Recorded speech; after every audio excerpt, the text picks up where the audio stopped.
గజం కేవలం 23,000 రూపాయలతో 165 గజాల భూమి కేవలం 38 లక్షలు మాత్రమే. నమస్తే, welcome to Suman TV. Megastar Chiranjeevi ఆయన ఒక అద్భుతం.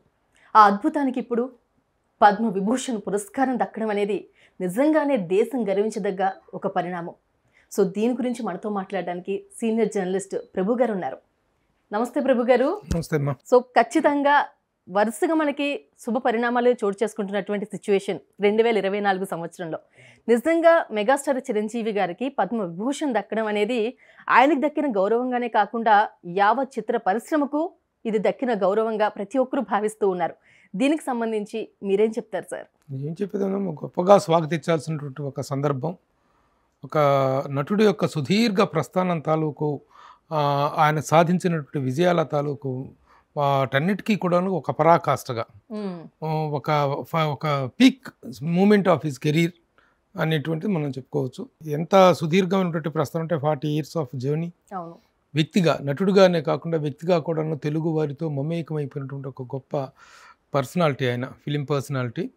తెలుగువారి జీవన విధానంలో అంతర్భాగమైనటువంటి నటులు కొద్దిమంది ఉంటారు. అందరినీ మనం మమేకమైన నటులు అనలేము, కానీ ఇది జీవన విధానంలోనే ఒక అంతర్భాగమైనటువంటి నటుడుగా చెప్పుకోవాలి చిరంజీవి గారిని. ఆయనకి ఈ రోజున దక్కినటువంటి పద్మ విభూషణ్ అనేటువంటిది ఒక అత్యున్నత పురస్కారం.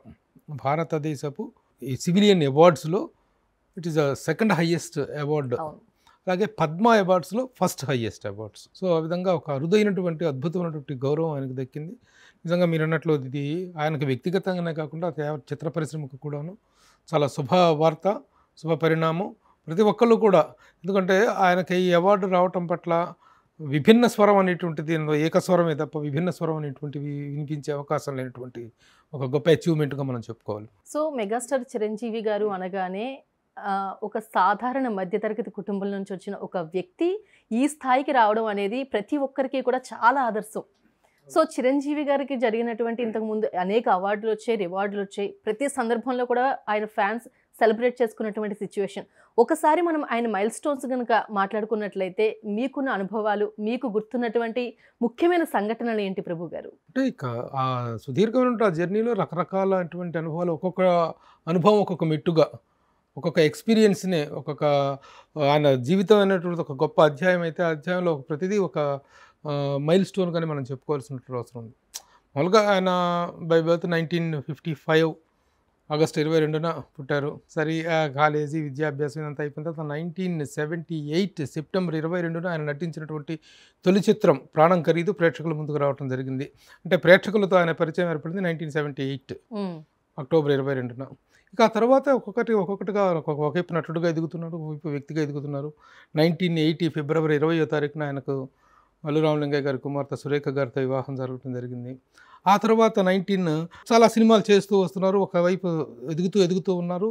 ఇక ప్రతి ఒక్కళ్ళు పసిగట్టింది ఇండస్ట్రీ కానీ, ఇండస్ట్రీలో ఉన్న పెద్దలు కానీ, అటు ప్రేక్షకులు కానీ పసిగట్టారు. ఇతను సాధారణమైన వ్యక్తి కాదు, మామూలుడు కాదు, ఏదో ఒక ఉన్నత స్థానాలకు ఎదుగుతాడు, తెలుగు చిత్ర పరిశ్రమను ఏళ్తాడు ఇతను అనేటువంటి అంచనాలు ఏర్పడుతున్నటువంటి రోజులు ఇవి. ఆ అంచనాలు ఏర్పడుతున్న రోజుల్లోనే అంచనాలను నిజం చేస్తూ 1983 అక్టోబర్ 28న ఖైదీ సినిమా రిలీజ్ అయింది. అవును, అంతకు ముందు వరకు ఒక జోనర్లో వెళ్తున్నటువంటి సినిమాలు, మెలో డ్రామాగా వెళ్తున్నటువంటి సినిమాల్ని మెగాస్టార్ చిరంజీవి గారు వచ్చిన తర్వాత నిజంగానే ఇంకొక జోనర్లోకి తీసుకెళ్ళినటువంటి, అంటే చిత్ర పరిశ్రమలో 24 శాఖలు ప్రభావితమైనవి ఆయన రాక వల్ల కానీ, ఆయన స్పీడ్ వల్ల. ఒక కొత్త జోనర్ని, కొత్త స్పీడ్ని ఇంట్రడ్యూస్ చేశాడు ఇండస్ట్రీకి. కాబట్టి అక్టోబర్ 28 ఖైదీ రిలీజ్ అనేటువంటి తన జీవితంలో ఒక పెద్ద మైల్ స్టోన్గా చెప్పుకోవాలి. ఆ తర్వాత చూసుకున్నట్లయితే 1992లో ఫస్ట్ 1988 ఆగస్టు 4th అనుకుంటాను, మెగాస్టార్ అనేటువంటి ఫస్ట్ టైము మరణమృదంగం అనే సినిమాలో ఫస్ట్ మెగాస్టార్ అనేటువంటి టైటిల్ పడింది. మెగాస్టార్ టైటిల్ అనేటువంటి ఈ రోజున ఎన్ని బిరుదులైనా రావచ్చు. ఆయనకు పద్మశ్రీ పద్మవిభూషణ్ ఉంది, పద్మభూషణ్ ఉంది, పద్మవిభూషణ్ ఉంది, ఇంకా ఎన్నెన్నో పురస్కారాలు రావచ్చు, డాక్టరేట్ వచ్చినాయి, అన్ని గౌరవాలు దక్కినాయి ఆయనకి. కానీ ఎన్ని వచ్చినా సరే మెగాస్టార్ అనేటువంటిది మాత్రం ఆయన పేరులో మిళితమైపోయింది. ఆయన పేరుకు ముందు సర్నేమ్ లాగా ఇంటి పేరులాగా మారిపోయింది. కొణిదెల అనేటువంటి ఇంటి పేరు అనేటువంటి దాన్ని మెగాస్టార్ అనేటువంటి ఇంటి పేరుగా మారిపోయింది అనమాట. దట్ వాజ్ ఫస్ట్ మరణమృదంగం అనేటువంటి సినిమాలో ఫస్ట్ ఆ టైటిల్. అది ఒక మైల్ స్టోన్ ఇన్సిడెంట్గానే చెప్పుకోవాలి. ఆ రోజు నుంచే కదా అందరూ మెగాస్టార్ అంటే మొదలుపెట్టారు. అంతకుముందు కొంతకాలం సుప్రీం హీరో అనేటువంటి టైటిల్ వచ్చేది. ఇంక మెగాస్టార్ వచ్చిన తర్వాత సుప్రీం హీరో అనేటువంటిది వెనక్కి వెళ్ళిపోయింది, మెగాస్టార్ అనేటువంటిది పాపులర్ అవుతూ వచ్చింది. ఆ విధంగా ఒక జర్నీ, అద్భుతమైనటువంటి జర్నీ, ఒక స్టార్డమ్ అనేటువంటి దానికి ఒక నిర్వచనంలాగా నిలిచిపోయారు ఆయన. ముఖ్యంగా 80s అండ్ 90sలో ఆయన పేరు చెప్తేనే రాష్ట్రం అంతా యూత్ మొత్తం ఉర్రూతులోగిపోయినటువంటి రోజులు అవి. ఆ తరువాత చూసుకున్నట్టయితే 1992లో మేబీ ఆపద్బాంధుడు సినిమా కనుక్కుంటా హైయెస్ట్ రెమ్యూనరేషన్ తీసుకున్నటువంటి ఇండియన్ స్టార్గా బిగ్గర్ దాన్ బచ్చన్ అనేటువంటి ఒక అద్భుతమైనటువంటి cover page story India today అనేటువంటి మ్యాగజైన్ రాయటం నిజంగానే గ్రేట్ మూమెంట్. అదే గ్రేట్ మూమెంట్. ఎందుకంటే రెమ్యునరేషన్ తీసుకోవటానికి గొప్పగా చెప్పుకోవటం కాదు, కానీ ఒక వ్యక్తికి ఏర్పడినటువంటి స్టార్డమ్ అనేటువంటిది ఎంత పీక్స్లోకి వెళ్ళింది. The first Indian star who has taken the highest remuneration ever first time అనేటువంటిది ఆ గౌరవం దక్కింది తనకి.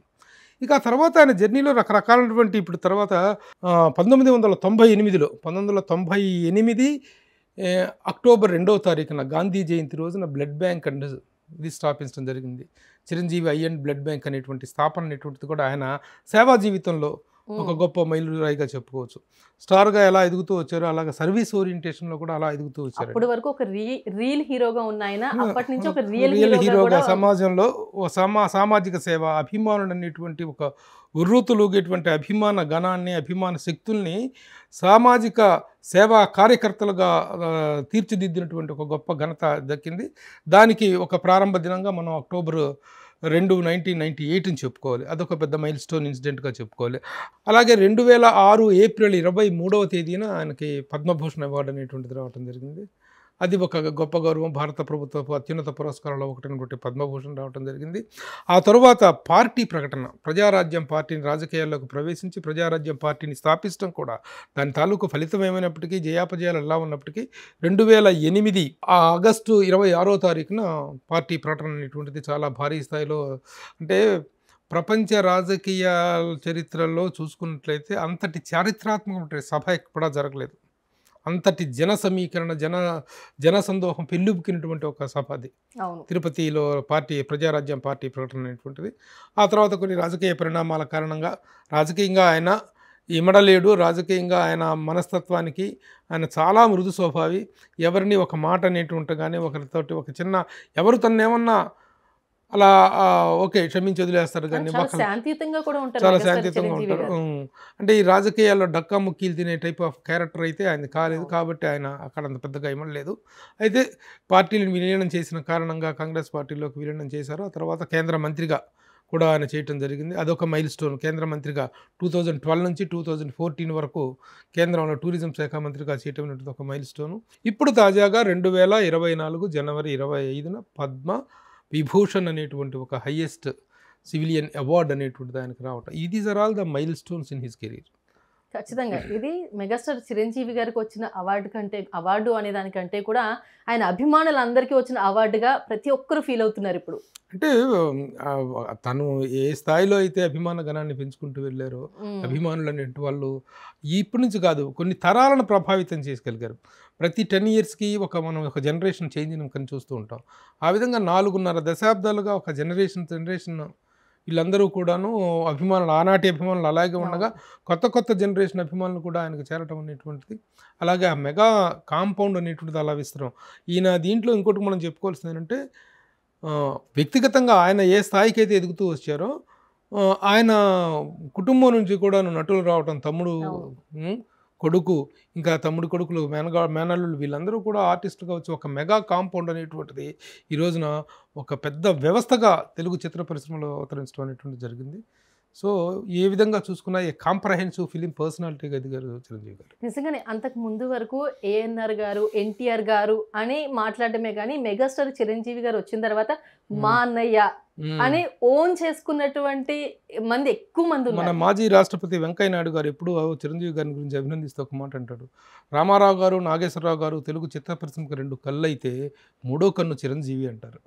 నిజంగా ఇది చాలా గొప్ప అభినందన అనమాట. అది కాబట్టి ఒక కమర్షియల్ సినిమాకి ఒక గ్రాండియర్ తీసుకొచ్చినటువంటి ఒక యాక్టర్ కమ్ స్టార్గా చిరంజీవి గారికి ఈ అవార్డు రావడం అనేటువంటి ఇట్స్ వండర్ఫుల్. మామూలుగా ఇలాంటి పద్మ విభూషణ్ అవార్డులు అనేది ఇచ్చే విషయంలో చాలా విషయాలను కన్సిడర్ చేస్తారు. ఏ అంశాలను పరిగణనలోకి తీసుకుని మెగాస్టార్ చిరంజీవి గారికి వచ్చినటువంటి ఈ పద్మ విభూషణ్ అవార్డుకి సంబంధించి మీరేం చెప్తారు? ఎలాంటి విషయాలను పరిగణలోకి తీసుకున్నారంటారు? అంటే 2 రకాల అవార్డ్స్ ఉంటాయి. ఒక ప్రజా జీవితాన్ని విశేషంగా ప్రభావితం చేసినటువంటివి ఒక ఐడియాలిస్ట్ కళాకారుడుగాను, అట్ ద సేమ్ టైం సామాజిక బాధ్యత కలిగిన సేవా పరంగా కూడా సేవా దృక్పథంతో కూడా ఇచ్చేటువంటి అవార్డ్స్. దాని మీద ఇచ్చేటప్పుడు కూడా ఆప్కా వ్యక్తిగత గుణం కే లియే అని ఉంటుంది దాని మీద.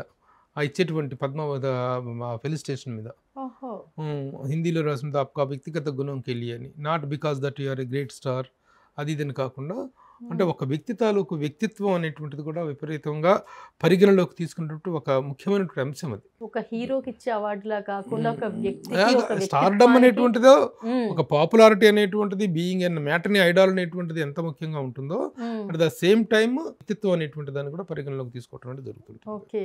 కాబట్టి ఏ విధంగా చూసుకున్నా, ఒక స్టార్గా పాపులారిటీ విషయంలో చూసుకున్నా, ఒక వ్యక్తిగా సమాజానికి ఆయన చేసినటువంటి సర్వీసెస్ పాయింట్ ఆఫ్ వ్యూలో చూసుకున్నా, ఈ డిజర్వ్స్ ఇన్ ఎవ్రీ ఆస్పెక్ట్ అనేటువంటిది మనం చెప్పుకోవచ్చు. సో ఈ కేటగిరీలో ఈ పద్మ విభూషణ్ అవార్డులు గతంలో కూడా సినిమా ఇండస్ట్రీ నుంచి కొంతమందికి రావడం జరిగింది.